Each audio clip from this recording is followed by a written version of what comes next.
Mister Vijay தளபதி, உனக்காகி இந்த video. என்னடா பண்ற? எனக்கு தெரியல நீ என்ன பண்ற. ஓகே, நீ மனுಷ್யவே கிடையாது. என்னோட ಪ್ರಕಾರ ನೀ ಮನುಷ್ಯವೇ கிடையாது. ನೀ ನಡೆ ಮಾಡುವ ದೈವಂ. ನೀ ದೈವಪ್ಪಿ ರವಿನಿ. ನಾವೊಂದು ಕರ್ನಾಟಕ ಹಿಂಗೆ ಸೌದಿ ಅರೇಬಿಯಾದಲ್ಲಿ ಇರಕ್ಕೆ ನಂಗೆ அந்த மாதிரி எல்லாம் தமிழ் தெரியாது. கொஞ்சம் கொஞ்சதா பேசுறேன். நான் ஃபேன்ஸ் எல்லாம் சொல்ல முடியாது. ஓகே, நான் எந்த மாதிரி ஃபீல் இருக்கு எனக்கு தெரியுதா. ஒரு கடுவலை பாத்திர பக்தி வராதுனா அந்த மாதிரி என்னோட போட்டோ பாத்திரே இல்ல ரீல்ஸ் பாத்திரே எனக்கு அந்த மாதிரி பக்தி வராதுடா. உங்களை பத்தி நான் என்ன சொல்லாதுன்னா ಅದು ಕಮ್ಮಿದಾನ್ ಇರುಕೋ.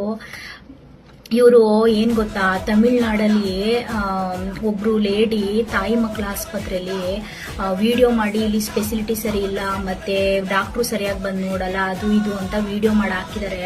ಆ ವಿಡಿಯೋ ನೋಡಿ ಇವರು ಆ ಹಾಸ್ಪಿಟ್ಲಿಗೆ ವಿಸಿಟ್ ಮಾಡಿ ಅಲ್ಲಿರೋ ಮಕ್ಳುಗಳೆಲ್ಲಾನು ಮುದ್ದಾಡ್ಕೊಂಡು ವಿಚಾರಿಸಿ ಎಷ್ಟು ಕ್ಯೂಟ್ ಅನ್ಸುತ್ತೆ ಅಲ್ವಾ. ಈ ತರ ಪ್ರತಿ ರಾಜ್ಯದಲ್ಲೂ ಈ ತರ ಒಬ್ಬೊಬ್ರು CM ಇದ್ರೆ ನನ್ನ ಪ್ರಕಾರ ಪ್ರಾಬ್ಲಮ್ಸೇ ಇರಲ್ಲ ಅನ್ಸುತ್ತೆ.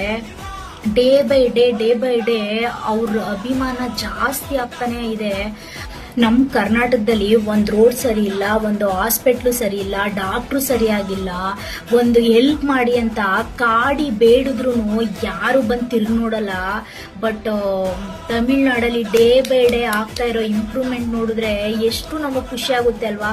ಅಯ್ಯೋ ನಮ್ ರಾಜ್ಯಕ್ಕೂ ಇಂಥ CM ಬೇಕು ಅಂತ. ಯಾವಾಗ ಅಂತ ಸಂದರ್ಭ ಬರುತ್ತೋ, ಯಾವಾಗ ಸರಿಯಾದ ಒಂದು CM ಬಂದು ನಮ್ಮ ರಾಜ್ಯನೂ ಈ ತರ ಆಗುತ್ತೋ ಅಂತ ವೆಯ್ಟ್ ಮಾಡ್ತಾ ಇದ್ದೀನಿ ನಾನಂತೂ. ನೀವು